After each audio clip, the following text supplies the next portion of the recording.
Hi friends, ఈరోజు వచ్చేసి మనం ఎప్పుడైనా కానీ గూగుల్ డ్రైవ్లో ఫుల్ అయిందని చూపిస్తూ ఉంటుంది. కాకపోతే మన గూగుల్ వచ్చేసి 15 GB ఇంటర్నల్ మెమొరీ మాత్రమే ఇస్తుంది. 15 GB మెమొరీ మాత్రమే ఇస్తుంది. సో మనం ఈ మెమొరీ కనుక ఫుల్ అయితే మనం ఎక్స్ట్రాగా అడిషనల్గా ఇంకొంత మెమొరీని కొనుక్కోవాల్సి వస్తుంది.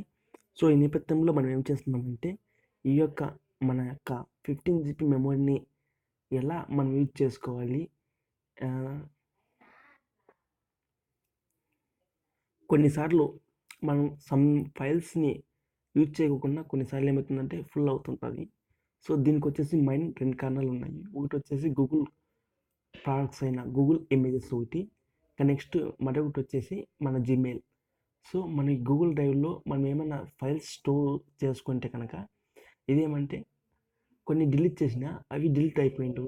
సో మనం చెక్ చేద్దాం. ముందుగా నేను వచ్చేసి గూగుల్ డ్రైవ్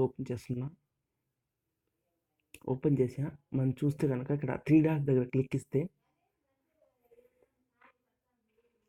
ఇక్కడ 3 డాట్స్ దగ్గర క్లిక్ ఇస్తే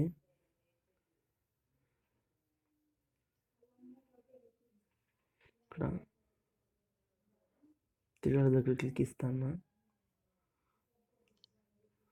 క్లిక్ ఇస్తే కనుక మనం చెక్ చేస్తే కన్నా ఇక్కడ చూపిస్తూ ఉంది 531 MB ఆల్రెడీ యూజ్ చేశానండి. కాకపోతే మన మెయిల్ కనుక చూస్తే చాలా మనం ఫైల్స్ డిలీట్ చేసినప్పటికీ ఇక్కడ స్టోరేజ్ చూపిస్తుంది. కొన్ని ఫైల్స్ అయితే దాంట్లో ఉన్నాయి. సో మనము ముందుగా ఏం చేయాలంటే దీంట్లో ఉన్న టెంపరీ ఫైల్స్ డిలీట్ చేసి మనం మన యొక్క స్టోరేజ్ని కొద్దిగా ఇంప్రూవ్ చేసుకోవచ్చు అనమాట. దీంట్లో మనం ఏం చేయాలంటే సెట్టింగ్స్లోకి ఇక్కడే దీని కింద ఉన్న నోటిఫికేషన్ దగ్గర ఉన్న సెట్టింగ్స్లోకి వెళ్ళాలి. సెట్టింగ్స్లోకి వెళ్ళిన తర్వాత మనం ఏం చేయాలంటే ఇక్కడ క్లియర్ క్యాచ్ అనేది కదండి, అది క్లియర్ క్యాచ్ని మనం చేయాలి. క్లియర్ క్యాచింగ్ చేస్తే ఏమవుతుందంటే సమ్ క్లియరింగ్ అనేది అమౌంట్ అంటారు. మనం ఏదైనా డిలీట్ చేసిన టెంపరీ ఫైల్స్ అని క్లియర్ అవుతుంది అనమాట. మన ఫోన్లో ఎలాగైతే క్లీన్ చేస్తామో ఆ విధంగా క్లీన్ చేసాము. సో ఇక్కడ మనకు క్యాచ్ సైజ్ వచ్చేసి 250 MB ఉంది.